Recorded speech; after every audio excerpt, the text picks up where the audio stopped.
After opening the Aleko fir wood chicken coop with chicken run, you will have several alphanumeric panels along with a package of hardware and assembly instructions. Connect the C panel with the B panel and secure with the P1 screws.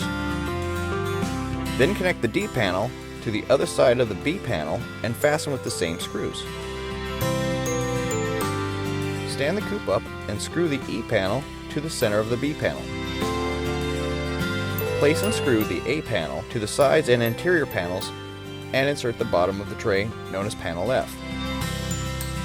Set panel H and secure with P2 screws. Place panel G over the run and screw in place with the P1 screws. Fasten the latch lock using the P2 screws to the top of panel D.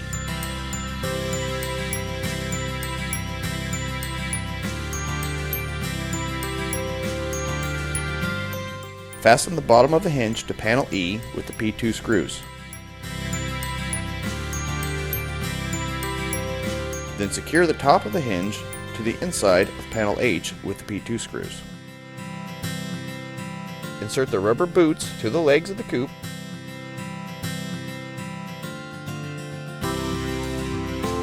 And now you can keep your pets safe.